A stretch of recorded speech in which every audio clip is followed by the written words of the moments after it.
on WKSH 97.7, The Heat.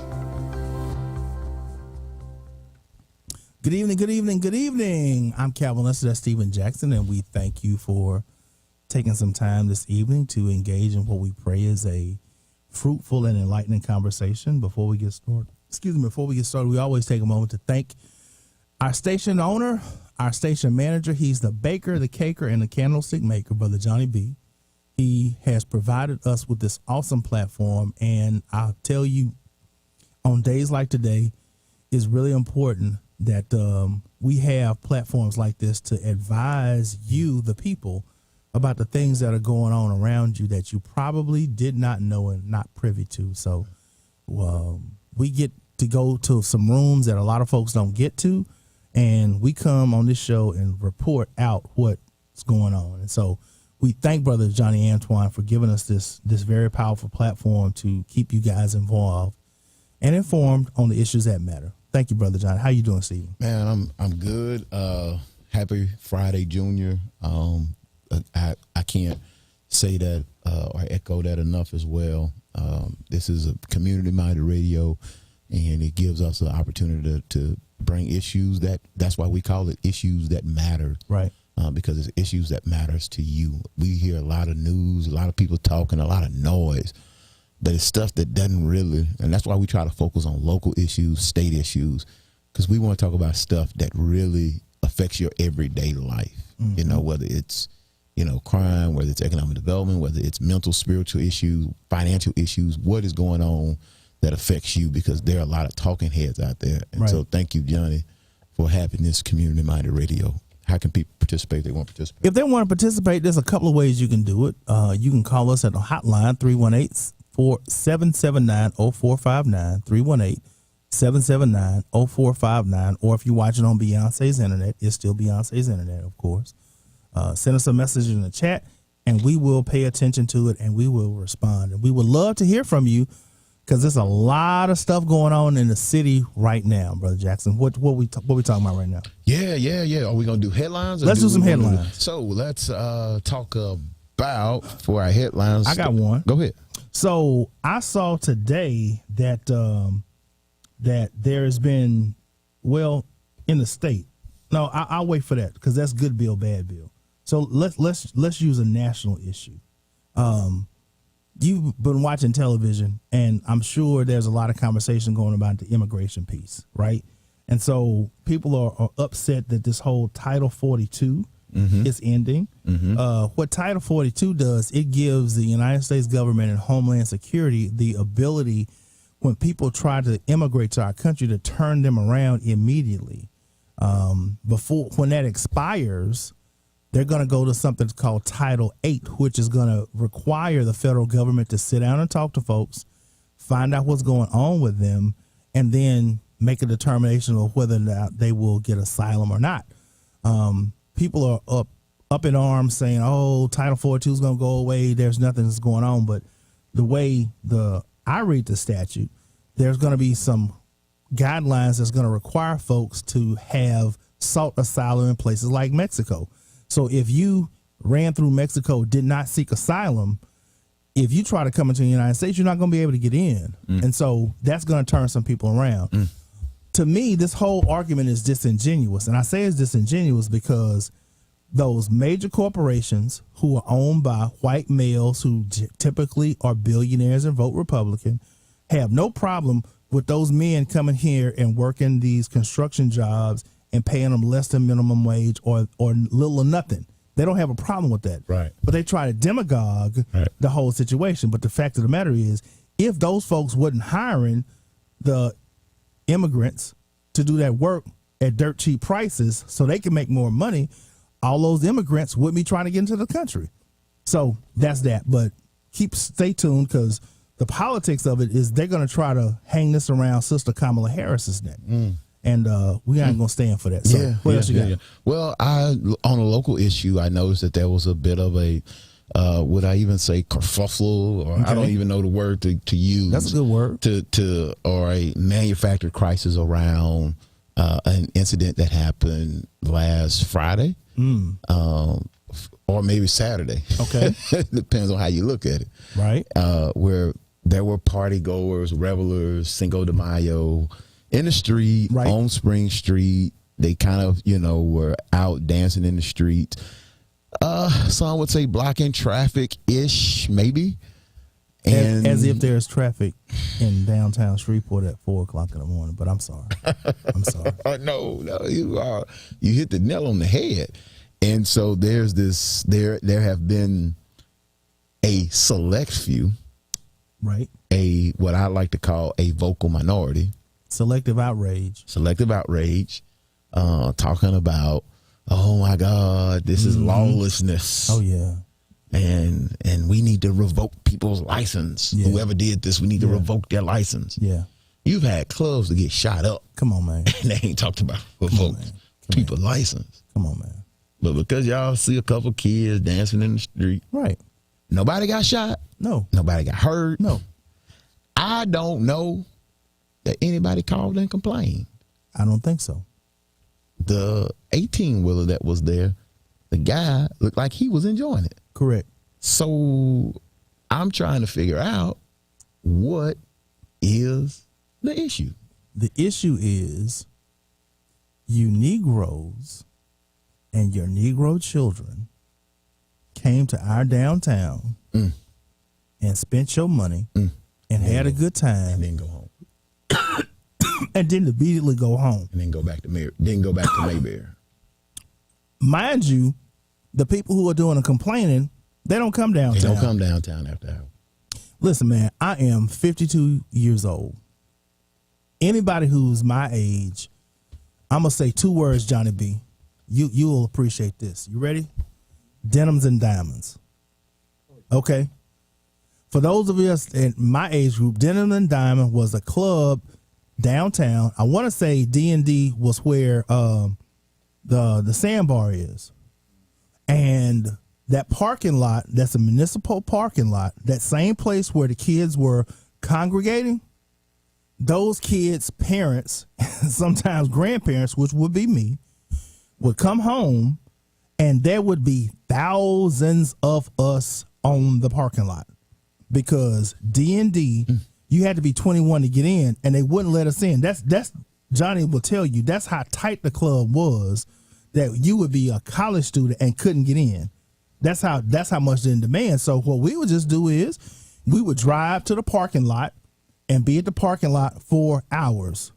And so when I saw all those young folks on that same corner in that same parking lot, I smiled because guess what? We've seen this before. Right. And nobody got shot. Nobody got harmed. Right. Part of what downtown is supposed to be Is an entertainment district. is an entertainment district for grown-ups and whoever. This whole idea, For people who have money. that part. Let's not limit it to That's grown. part. If you got money to spend, Well, young adults. here's where I'm going with it. Your good friend, we're not gonna call her name, but your good friend likes to jump out and say, downtown is for families. Let's be honest. Bourbon Street ain't for families. No. But you still see people pushing a baby stroller down it though. Correct. And ain't nobody in New Orleans complaining. No. If you want to bring your now, let me say this. To your point, you pushing the baby stroller down Bourbon Street in the daytime by 8, 9. You're not pushing the baby stroller at 4:00. No. Bourbon Street is not designed for the kids to be out at 4:00 in the morning. If we are going to be a city, I said this once when I was on the city council. I said, is Shreveport going to be a city or we going to be a town? Too many people have this town mentality. We don't want that here. Listen, if they're there, they're having a good time. Right. They're making money. They're spending their money. No one's getting hurt. No laws are being violated. The city is getting a tax. Every time the cash register rings, the city of Shreveport gets, what's the rate up now? 8.5%, 9%? It's up. No, It's up. I think that's combined. It may be like 4.5. 4.5 for the city. Something like that. Yeah. 4.25, something. So let's say 5 cents out of every dollar goes to the city every time you spend your dollar. So if you come down and spend your money, that's what it's for. The reason why you have, and not to get in weeds, the B4 district downtown is that's the one place that you can come and do all of this because we don't want that in the neighborhood. Right. And to his credit, former Chief Willie Shaw, shout out to Chief Shaw, always said, I don't have a problem with Cocoa Pellets being open. Right. I don't want it shut down No. because I know where the drug dealers are. Right. I know everybody is. Right. From 11 p.m. Yep. to 4 o'clock in the morning. Yep. My guys know where yet. Yep. Yep. And during Willie Shaw's time, Right. you had some of the lowest crime rates. Hey, man. I think there has to be, I guess you call that causation, correlation. I don't know. I mean, at the end of the day, it's this fake outrage. Yeah. Oh my God. Yeah. They're out there. Like, man, come, y'all ain't coming downtown. Right. But you come through downtown with a automatic, semi-automatic weapon and not hit anybody some nights. Bruh. The same people who screaming about their downtown, it is now 7:30. Mm-hmm. Ain't nobody downtown. How you know? Shoot. We We just just left. Come on. Yeah, we It's just empty. left. It's like an echo. Yeah. It's like an echo. And what you have, I was sitting, and we're going to say this and put a bow on this All right. and move on because we got some other stuff. I was sitting in Baton Rouge talking to a young lady. Her name is Leslie Trish. I'm going to put her out there. Okay. Maybe she listens from Baton Rouge. But Hey, she listens on the internet. She is a developer, Right. African American, Right. young lady. Right. And what she has said is that what she said was, I would never consider moving to Shreveport because it is a city with no identity. She says, y'all have these big old buildings. Right. And after 5 and 6 o'clock, there's not a person in sight. You can roll the streets up. She said that. No, she ain't lying. She said that. I mean, at the end of the day, if we're going to be the city that some of us want, we're going to have to get real with allowing people to have entertainment. And I don't expect someone that's in their late 60s and early 70s to decide what's entertainment. Right. I'm 52. What my children who are 21, shout out to the twins, love you both. What they listen to, it hurts my ears. But guess what? It's supposed to. Right. Daddy, that ain't for you. Daddy listens to 97.7 WKSH and 90s R&B. Right. That's my flavor. Right. Some of this NBA young boy and da-da-da-da, hey, I don't get it. It's not for me. But I cannot downplay what your entertainment is. Right. Because in a downtown, it should be space for everyone to have their. Look, if we did this right, you could have, because they do it in New Orleans, you could have the jazz club, the R&B club, the rap club, and the country western club right club. next together. All of that too.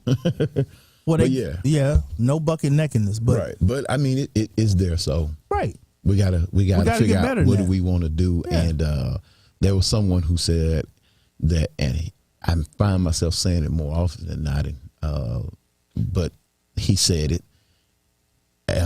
He said that what we have to figure out and what we often struggle with here is we wrestle and we fight against, do we want to have preservation or progress? Right. It's a struggle of preservation and progress. That's real. That's real. Those were our quick headlines. Yes. We are going to talk about when we come back. There's an issue with, we've got another body cam footage that's been released. Have you seen it? Yes. You've seen it. Yes. I have not seen it. So Yes. we're going to be leaning on you to walk us through this because Okay. I have not seen it, but I know a lot of our listeners, they want us, they appreciate it. I got a text message today said they appreciated how we unpacked the other issue. And so Right. they say they'll definitely be listening in. And so we'll be right back after this break. You listen to Issues That Matter.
yes I do. Yeah. Hello, hello, hello, my beloved, from a heart that's so true.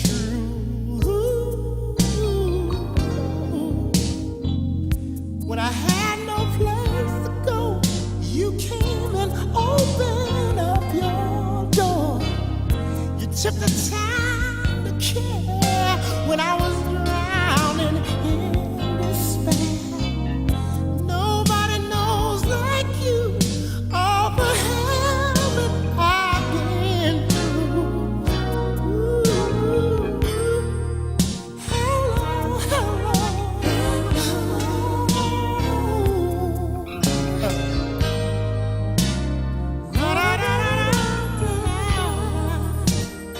hello,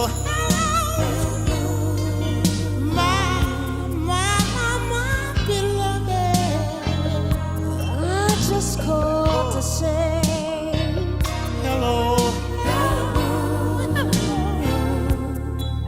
yeah. Well. there's no way to put a price on the special way you touched my life. In the morning, evening, noon, and night, you made everything alright. Hello,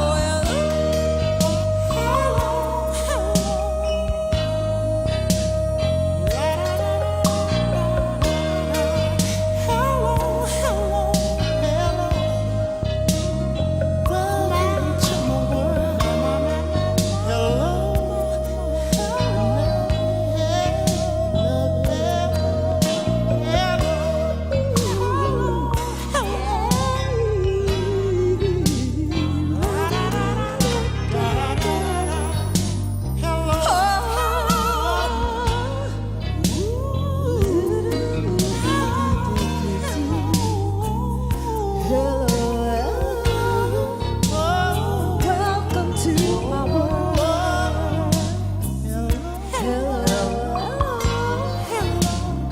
I just called to say welcome to my world. Hello.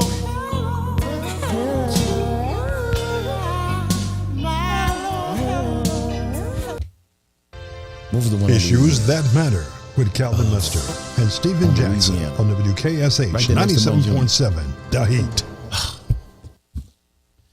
We are back. Yes. Yeah, we back. We trying to figure out the name of the steakhouse. I know who you're talking about. It was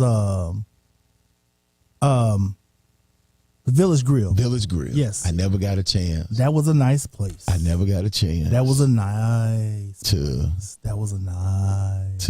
Yeah. treat somebody. Yeah. Somebody special. They got to be special if you're going to the Village Grill, baby. Yo, sir. Now I've gone, but I was broke. No. And somebody else was paying, and so I was in there, getting the crab claw, getting the appetizer. So I went, and it was on the later end of it, No. not the. But I heard it was a fine place to be. It's our anniversary. That's what you had to do. Anniversary. Yeah. Well, we are Victoria will back. be no We are secret back. at So the we end have of the day. another incident. Yes. As you all know, there was another incident Yes. where a officer-involved shooting took place. Yes. And let us preface this by saying we're not here to take a side, to No. pick a side. We're not here to agitate anything. We're just here to talk to the community. And if you want to participate, how Yes. can you participate and call in? Please call in. Our number is 318-779-0459, 318-779-0459. So- Or if you're watching on Beyonce's internet, send us a message in the chat and we will pay attention to that. Yeah, and so Brother Calvin, tell us, and before I turn it over to you, Okay. we always like to preface this by saying we're not here to give you legal advice. We are not giving legal advice. So nobody should take this as this is legal not advice. legal opinion. This is analysis based on some experience, but we are not providing legal advice. No at this legal time. advices. Right. Okay. No lawyers here. No. So Yeah. the opinions expressed are the opinions Yes. expressed of Calvin Ben Lester and Stephen P. Jackson, not of the station manager and owner of 97.7. There we The go. Key. There we go. We rolling. Yes. So Now, what did we see? What did they do? I'm gonna be honest. I'm sorry, y'all. No, you good. This particular video disturbed me in several ways. Okay, Lay it out for us. Okay, Give us so a visual. I'm sure people have seen it. you've but kinda seen the just- video. I have So- not seen it yet, though. But so if you have, I saw the video yesterday. okay. And it was hard to watch because I don't ever want to get desensitized to seeing another person or hearing another person lose their life. Right. I mean, I think it attacks our humanity, and certainly, people are innocent until proven guilty, and we should not have judge, jury, and executioner on the side of the road. That should be for the courtroom. So let me say that. So you had a scenario where an African American male was driving, one of those big body Chevy Chevy like a box Impalas. Chevy. Yeah, okay. Chevy Impalas. Okay. Yeah, big body. Yeah, classic. Classic. Or it could have been a Caprice. I don't know. I think it was a Caprice. It might. I don't know if looked it was like an it was a Caprice SS. Classic. Yeah, Yeah. but it was a big body. So, the police officer stopped him, ostensibly saying it was a traffic citation because he said that the gentleman came close to the yellow line. To me, with everything that we have going on in our city, people touching the yellow line. Now, if he was weaving in and out, I can understand because you want to do field sobriety and see if he was drunk and blah, blah, blah, blah. But the officer said that you made contact with the yellow line, and I just wanted to make sure you were not drunk. He didn't say you made contact several times, right? Huh? So he came to the individual's vehicle, and he gave him compliments. Oh, man, this is nice. Because the brother fixed his car up. He had a what are those displays and stuff on the inside of the car, and you saw that from the body cam video, which is good. They have a body cam video, and he was very complimentary. Oh man, that's nice. That's a good deal. Oh man, you did your stuff. Yeah. So they having a conversation. Everything is going fine. So he asked for a license and registration. The young man gave him his license and registration. The police officer said, "I see where you change your address on your driver's license." He said, "I'm going to tell you that you need to change this on your registration because at some point those things got to match." Mm-hmm. Everybody's cool. Mm-hmm. Boom, boom. Young man gave him what he asked for, the whole 9 yards. Okay. At some point, and I think this is going to be what comes of the legal case. At some point, the officer says, "I need you to get out of the car." The young man says, and it kind of picks up on this because the audio kind of faded in and out. Clearly, the young man says, "Why are you asking me to get out of the car?" Mm-hmm. The young man clearly knows he has some rights because the officer says to him, "I don't need probable cause to ask you to get out of the car based on the case of Pennsylvania versus Sims." We're going to put that to the side for a second. Okay. Now, I generally have a problem when police officers are citing the law on the side of the street. Mm-hmm. Because you don't have an attorney. You don't have an attorney.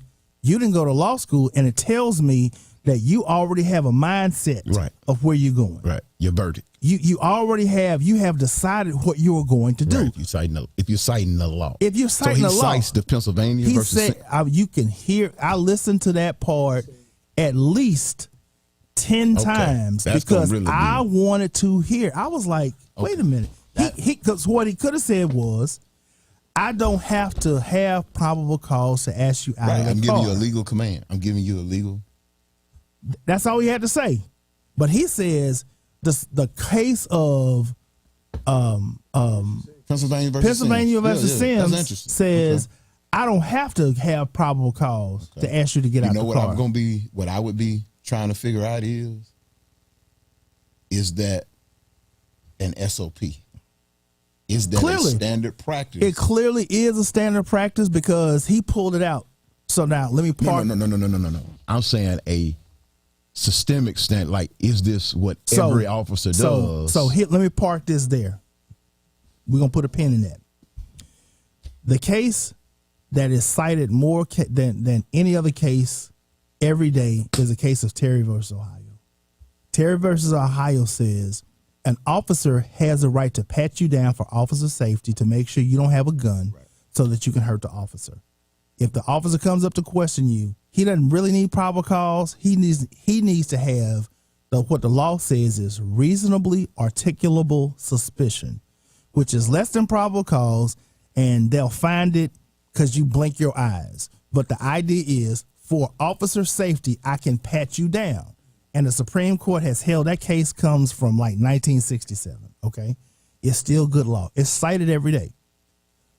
A companion case to that is this whole Pennsylvania versus Sims that says you have a lowered expectation of privacy in your vehicle, but the officer has to believe that something happened, that you have a weapon, that there are some articulable facts. He can't just order you up out the car, because that's what's called a pretextual stop.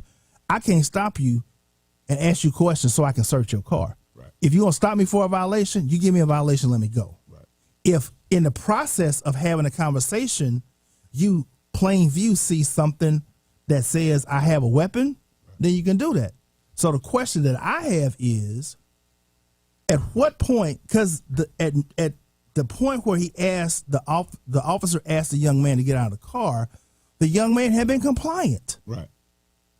License and registration, Right. boom, boom, boom, boom. So at that point, he could have written him a ticket, given him his papers, and let him go. The officer says, you need to get out the car. The young man says, what did I do wrong? He says, I don't need probable cause under this case, which he's kind of right. But there's some nuance that goes with that. Well, at the point where the young man asserted his rights, that he didn't want to get out of the car, that's when things went from 0 to 100. He says, the officer says, I'm not going to, real quick. He says, I'm not going to ask you again. The officer that's having this conversation is in the passenger side. There's a female officer that's on the driver's side.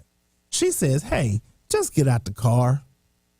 And apparently the young man says, I don't want to do that. And after he said that, maybe the second time, there was a second officer on the driver's side. He just reached in and grabbed him. At the point where he reached in and grabbed him, the young man, because they did what they do in California, they slowed the video down. And he clearly had a weapon in his pocket. Mm-hmm. And at some point, because it's dark, when he snatched out of the vehicle, that's when you can kind of see the weapon, kind of, sort of. And the other officer that had been having a conversation with him, runs from the passenger side around to the front. They have him on the ground. The officer that has been having this conversation with him says, stop resisting. I swear to God, I'll shoot you. Stop resisting. Now, I'm not clear. Oh, my God. This is, yes. I'm not clear because it's kind of hard to see whether at that point they deployed the taser. What the notes say that there was an attempt at a taser that was unsuccessful. Now, I don't know because I couldn't see whether or not he deployed his taser. Generally speaking, if you deploy a taser in that close proximity and the taser hits, the person's going to comply. Well, see, but here's my own. Go ahead. Shouldn't we be, I think, and this is just a thought or a question, because I look at those tasers sometimes and I wonder, and I just think to myself sometimes, if I'm in a heated exchange or a heated moment, how do I know what's my taser and what's my gun? I know one is up and one is down, but I'm trying to make a rush decision. So it's a back and forth. I just think the tasers are made too much. I think the tasers are made too similar, like a gun. I should know the difference between my taser and my gun. I think training, but if they both are made like the same shape, I think part of it is that one shouldn't have the little like a clip. You know what I'm talking about? I think part of it is this. Just from a logistics standpoint, it has to have some type of clip so it's on the body. Because it's got to be. No. I'm talking about like where the clip goes into the gun. I got that you. Part there. I don't know what it's called. I got you. But that part of the gun. I think that may be a design flaw that we need to look at. Saying. I think the design of some of these tasers. But because. And I'm giving the officer the benefit of the doubt. I mean, so again, I'm not siding with the officer. No. I'm giving a hypothetical for the listeners out there. I'm not siding with the officer. No. What I will tell you is training makes all the difference in the world. So if they're trained, what should have happened, in my humble opinion, and I'm not a police officer, right. Never been one, never desired to be one. To me, the mistake was when the officer went to snatch him out of it. Oh, absolutely. Okay? Absolutely. I believe at that point, if the officer felt that the young man was not complying, right. He could have deployed the taser right then. Right there. Yeah. And he would have got compliant. Because when the city of Shreveport got tasers, I wrote the amendment to give everybody a taser and a clip. And as part of that, I took 2 seconds worth of taser, and that hurts like HE double hockey sticks. It makes every piece of your body lock up and make them lay down. If they would have deployed the taser in the vehicle, I think this is a whole nother conversation. They decided to snatch him up. So at some point when they're tussling, the police officer that had been doing most of the talking says, "Stop, or I swear to God, I'll shoot you."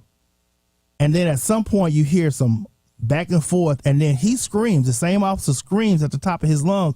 He screams so loud his voice started cracking. He said, "He got a gun. Get back. He's got a gun." And when he said that, the other officers who were engaged with the young man jumped up to clear themselves. And that's when the other officer fired his service weapon 3 times. Wow. Discharged his service weapon, shot the young man, and that was the end of that. Right? To me, one, I'm wondering why he didn't just write him a ticket and let him go. Okay. Who was number 2? Well, okay, go ahead. Who made the stop? Because I've heard you say 3 officers. So sounds like I've heard you call out 3 officers. There were 3 officers. The officer who did most of the talking is the officer that made the stop. He said that's the one on the passenger side. That's the one on the passenger side. Okay. He's the one that said, "I stopped you because you made contact with the yellow line." Okay. And apparently when he made the stop, whoever was in the area came up because back up. Right. So the conversation was really just between the citizen and that particular officer. It wasn't until he asked him out of the car, the young man said, "I have rights, you don't have probable cause," that he cited the case, and then the other officer says, "Well, why don't you just get out the car?" And at that point, I guess the third officer had come in, and he clearly didn't want to hear anything. He just snatched the guy. Again, my first question is, why did you ask him out of the car? Right. Okay. The second thing is, which is why we've had this conversation about this whole thing that they're doing in Texas and Florida about saying you don't need to carry a permit. Right. Most places, when a police officer stops them, their standard procedure asks them, "Do you have any weapons in your vehicle right. or anything that's going to harm me?" Right. Right. And at that point, the young man could have said, "Hey, I have a firearm on me that's registered. I can show it to you, or I can have my hands up and I'll let you see it." But at that point, he never asked. And so to me, if you thought he had a weapon, rather than to snatch him up out the car, you could have, because the young man had been cooperative with you. Young man, you escalated. Young man, do you have any I got another firearm or question. anything that can harm me? Yes, sir. I hadn't. And if you want to call in, Yes. what's the number? 318-779-0459. If you wanna call- 318-779-0459. We want to hear your side of this. What's your feel thoughts? free to chime in. Please. But I have a question because I haven't seen the video. But I can't remember. I think it was either D.L. Hughley or Cedric Entertainer. And said at one time he said every time that there was or Steve Harvey, somebody made the joke that said every time that there was a mass shooting or something, or somebody do something crazy, the first thing black folks sitting at the house saying, first thing we sitting at the house asking is, or saying to ourselves, I sure hope that joker ain't black. Right, right. My question is, and I have not seen the video, are these... No. Okay. All the officers that I saw were Caucasian. Okay. I'm not sure about the officer that snatched the young man out of the car. That part I'm unclear of. Okay. But it's clear from the video that the original the officer that was in the process of giving him a citation was Caucasian. Okay. The female officer was Caucasian. I'm not certain of the officer that snatched him up out of the car. That part I'm not sure. Okay. Well, there you go. Johnny says they were all because I hadn't seen the video, so I just wanted to make sure. What I No. saw was everything that I saw. It was them. This was not that clear. Video dash cam body cam. What I saw was the one from the cell phone you saw the cell phone from somebody, and then it was dark, so I didn't know who was what. Even the body cam stuff is dark, Steve. Gotcha. And so, did they actually see the gun? So, because in the videos you can't tell the guy had anything. So what Louisiana State Police did was they doing a California thing. They slowed the video down, and they put a red arrow at where they thought the gun was. And I'm gonna be honest, I watched that clip of the video about 10 times. I watched the other part about 10 times because I wanted to hear what case he was citing, and I wanted to see what they were doing. I could not, with my eyes, see in the video what the gun was. Did I see something? Look like something moved? Well, Marquise husband had it. There you go. Okay. So, but again, my thing is, if you had a compliant citizen for traffic stop, how did it even escalate to you pulling them out of the car? why did you ask him out of the car? Because that case that he cited speaks to asking someone out of the car for officer safety. Right. You cannot scream officer safety when officer number 1 is at the passenger, officer number 2 is at the driver, and officer number 3 is there. Stop right there. Let me ask you a question. Okay. What was the ratio of the people in the car to the There was one responders? person. Yeah, it was just one. He was in the car by This was himself. One person. One person. Sound like 3 officers. 3 officers. Initially, when all of them got guns, when it seemed like the initial contact was he officer number Hold 1 on. walks up. But because I want to. All 3 of them had guns. Correct. Bad Correct. Training. to this one brother. Bulletproof vest, all that. Okay, because I'm just trying to. No. I don't want to skip over that context. I'm sorry. No. So again, let me be clear. I have friends that are members of law enforcement. Absolutely. I taught criminal justice for 10 years at colleges. I have a number of my students that are Houston Police, Dallas Police, Shreveport Police. I mean, you name it. I taught young men and women that are police officers. I have no problem with the police. My issue is, why did you decide to go that route? That's the question I have, because again, we had everything. the young man was compliant. He wasn't giving him attitude. They were having, if you watch the video, they were having respectful banter going back and forth. Now, the lawyer in me says part of the respectful banter was the officer trying to figure out a reason to get him out of the car so he could search the vehicle. Oh yeah. Oh yeah. Okay. I'm old enough to remember in this area in the late 90s, early 2000s, that the loud music was an invitation To be stopped. to be stopped, In a to car, be I don't searched, and the whole 9 yards. Right? In the law, they call that a pretextual stop. Pretextual stop. You stop me, you say you stop me for a traffic violation, but you're really stopping me to search my car. Right. Okay. And it seems to me that this officer had a search on his mind. But the young man had given him no reason to search the vehicle. If he would have suspected that the young man had a weapon, he could have easily said, "Young man, do you have any firearms or anything that'll hurt me?" If you watched videotape from highway patrols, state police, people like that who are generally considered the higher level police, when that officer comes up, that's one of the second or third questions that they ask him. Right. Do you have any weapons or anything on your person or in the car that can hurt me? What's that ask though? Did he ask him? He didn't say it. He didn't ask. And see that, Johnny, that's my point. You stop him, you ask him for his license and registration. You get that. Y'all talking about how nice his car looks. He says nice. He's respectful. He didn't raise his voice. He wasn't popping off. It wasn't until the officer told him to get out the car and the young man said clearly, what have I done wrong? You don't have probable cause. Can I ask you something? Sure. Did they ever go run his driver's license? All of that happened, as I appreciate it. That's a good question. And again, I'm just No. What did they show in the video? That's a good question. That does not show in the video. Okay.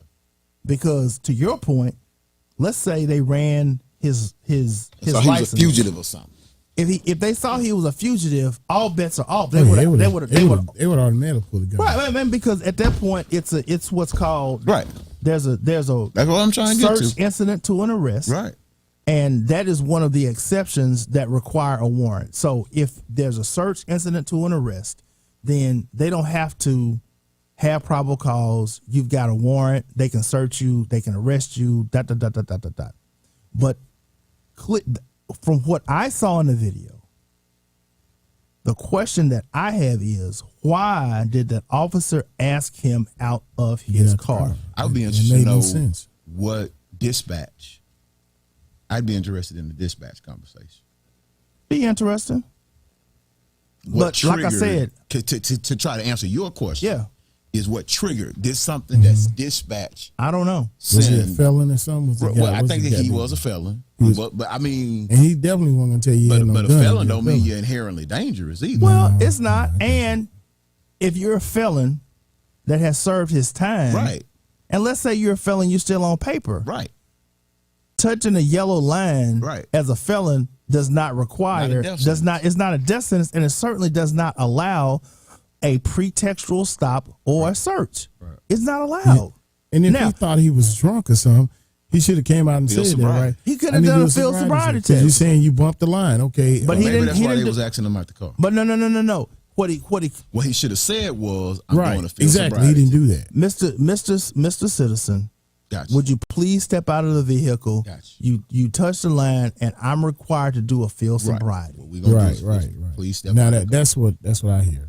But Now, but if you don't comply with that, now I got to. right. But It's on. you didn't ask that question. You didn't ask for a field sobriety, and you did not ask if he had a weapon. Mm-hmm. If you would have asked that he had a weapon, what he could have said was, "I do. It's registered. It's in my pocket. Come and get him." I would have held my hands up, I would have pointed to it. You would have gotten it. Thank you for doing that. Because again, if you listen and watch the video, everything else at that point was above board. Right.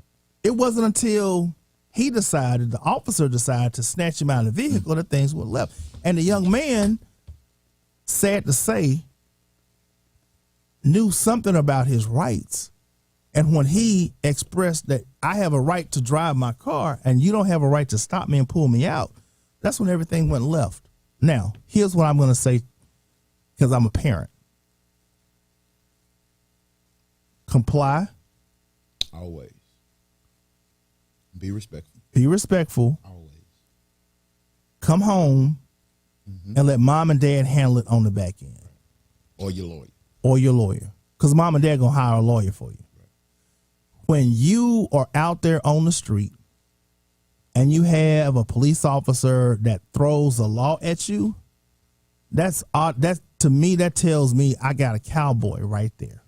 That he thinks that the fact that he says this case that he read on the internet says that I'm protected and now I can do whatever I want to do. Yeah.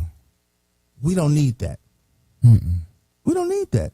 Your job is to police and give it to the real lawyers.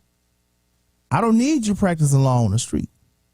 If you want to practice law, put the gun down, go to law school, and go work for our district attorney. Give you tuition reimbursement. Yeah. But for you to be judge, jury, and executioner, no, that's too much. I think what gave me was the cat was on the ground and all three of them was on him. Well, that's what I was asking. Was there anybody else there? Because it just seemed like the issue of my safety, it was three of y'all. Yeah, but you could have put his knee on your neck, on the head, on something. You thought he had a gun. I don't even. He didn't. What I gather from this is Not a threatening brother. he did not know he had a gun until at some point they were on the ground that he pulled him out of the car, and in the wrestling, the gun hits the ground. That's the point where he says, going back to why correct. did you even get him? Why did you get him out of the car in the first place? Why you get him out of the car? Right. If you felt like you were unsafe, what you should have done was ask him give me your license and registration. Can you step out of the vehicle, please? I got another question. Yes, sir. And I'm just asking. That's okay. Not legal advice. No, these are the opinions of Calvin Ben Lester, Going through this hypothetical. who is not trying to be an attorney, but who does have a law degree from Southern University, 1996. You got that. Yeah, he was on Law Review too. For those that didn't know, that means he was pretty smart there. Go ahead. Convicted felon Yes, cannot have weapons in Louisiana. correct. What's the penalty for? Is the penalty for that a death sentence? No, Is that the fact? no, sir. 10 years. No, sir. At one point, and I don't know if the law has changed, possession of firearm by a convicted felon used to be a mandatory 15 off the top. Boom. And they were issuing those like candy out of the dispenser. And Louisiana has something called active possession and constructive possession. I have active possession of this phone because it's in my hand. When I put the phone on the desk, I, Johnny, and Steven have constructive possession of this phone, even though it's mine and it's close to me. If we're in a car, if I don't claim the phone, it's everybody's phone. And so the convicted felon may be in the back, Right. riding. Right. If they find it in a console and the person doesn't claim it, everybody has it, and because you're a felon, you're gone for 15 years. Mandatory minimum off the rip. That's why I thought it was very interesting that one of the news station comes out with this. Well, he was in convicted felon. And remember, I told you that was going. I said, Yeah. man, I on this show, I said, I hope this brother is not a convicted felon with before we even knew that. I said, Right. I hope this brother, Right. because that's where they go. Because what they're trying to do is make him a law-breaking citizen. Yeah. The problem with that is, That's how they try to start painting the story. the problem with that is, Stephen, you don't walk around with this scarlet letter of A Right. or F on your shirt. Right. And So how do you it's know? not until you go and run my record, That's why I what want. goes back to what was did the dispatch. What did dispatch say Right. back? And again, if the dispatch says citizen has a felony on his record and is within the, because mind you, you can be a felon, you can possess a firearm after I think it's like 10 years after you have served all your sentence and you're off paper and everything, that you're 100% clear, you can go get a firearm because you have done your debt to society. But if you're still in that window, then you got to wait 10 years. So he's a young man, so I'm going to say he clearly was not within that time. But to your point, Stephen, if the dispatch says he's a convicted felon, what the officer could have said was, sir, you are a convicted felon. If you're in possession of a firearm, I need to know that now. Do you have anything on me?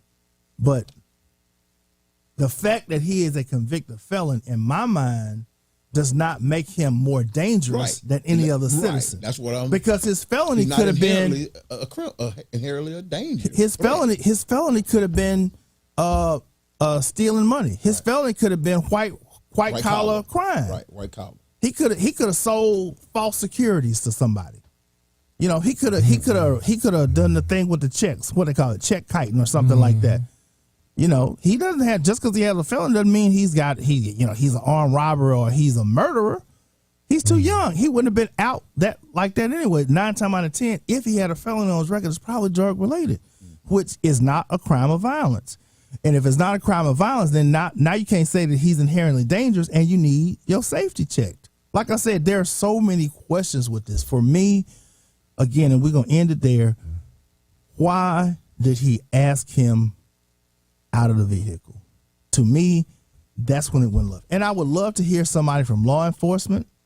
Maybe next week we can get somebody from law enforcement to examine that part of it. We know some people that train law enforcement folks, so maybe we can get them on here and we can find out. But before we wrap up, I just want to take this time, and I know it's an emotional subject, particularly for folks like myself, but want to wish all of our mothers out there happy Mother's Day. Be sure for those who have lost their mothers, make sure that you are doing something that honors them. You know, don't let the pressure of the weekend get to you. And I have to remind myself of that. Don't let the pressure, don't let the flowers. Don't send Miss Johnson, who always smiling and waving at you, some flowers. Right. Huh? Yep. Send the cafeteria worker who always send your child home or get them an extra roll. You know what I'm saying? Give your child an extra roll in the cafeteria. Send that person a flower, or the lady who's the usher at the church that's always smiling and greeting people. So don't let the pressure of the weekend get to you. I have to tell myself that, and I have to tell my family that all the time is people will celebrate it in their own way. But don't let it get you down. Don't let it really put you in a posture, because these holidays are tough without the people that you love. And give yourself the space and compassion to celebrate it in your own way. Somebody made a comment earlier this week, said, my mama taught me everything but how to live without her. And I said, man, that's deep. Yep. That's deep. Most definitely. And Teachers Appreciation Week also. We Teacher appreciation. Cattle and all teachers around the world teachers. also. Yeah. Thank you for Nation your builders. services. Yeah. Nation builders. They are nation builders. My sweet thing, Shalonda Antoine. Hey, shout out to them, man. You know And guess what? The year's almost over. Yep. You made it. You almost there. Keep going. Get your break this summer. Be back and be ready to see all that fuss they made about starting the year earlier. We already here. We went to sleep and woke up, and we here at the end of the year. So, and my baby girl getting out 33 years. She's What? retiring. Serious. Oh, May congratulations. 18th. Congratulations. Congratulations. Yeah, She made Really? it. So she gonna come home and give you a honey-do list. No. You She know got to that's how it find goes. some friends and Nah. get to moving around. There you go. We gonna edit that part out of the Right. show. No. Congratulations, madam. Congratulations. Yeah, I love it. She You knows gonna get home and have a list of stuff to do every day. No. Yeah. Is Every day. Is She gonna take up sewing or something. Every day. Every day. Really? 33 years. 33 years. She ain't but 15. She out of there. That's awesome. Wow. Well, congratulations to Congratulations. her. And maybe she can come co-host the show with us sometime. See you acting up. Oh, my bad. See what I'm saying? Right. Gabby, you got anything to say before we get out No, of man, I just listen. You said a mouthful. I'm still blessed to have my mother, and the older that I get, the more I realize that it's a blessing. And so, I would say to those that, like me, are still blessed to have their mothers, please hug them, love them. They're special, And to those of you who don't have your mother, you have my respect. And I pray that you know, you use this holiday to think good thoughts of her, and you find some peace and find a way to celebrate the holiday, like you said, that honors her. Right. Yep. Right. What you got? I got one last one before we actually get out of here. I want to take a moment of personal privilege to congratulate my niece, Yes. Kalea Yes. Richardson, T. Richardson. Yes. And she made me cry yesterday. Okay. And she graduated with her associate's degree from Southern University of Shreveport. And I wasn't Awesome. crying because she graduated from Southern, That's okay. because I don't have a problem with that at all. But I was so proud to see her walk across that stage, and all of the other graduates. This graduation season, there's a meme out there of me with the Michael Jordan tears. Right. Because people know how I get around graduation time. I Right. know what you went through. I know a lot of adversity came through it. So Right. congratulations to our graduates. Yes. Congratulations to Southern University for Yes. giving young people an opportunity to get a head up. So I really, really enjoy that program and enjoy Yes. seeing young. Kalea's not even a senior in high school, so she has one more year of high school That's left. awesome. So shout out to Southern for being innovative Yes. and thinking of that. Happy Mother's Day. We love you. Yes. We'll see you next week. Thank you. You were there for me to love and care for me when skies were gray. Whenever I was down, you were always there to comfort me. And no one else can be what you have been to me.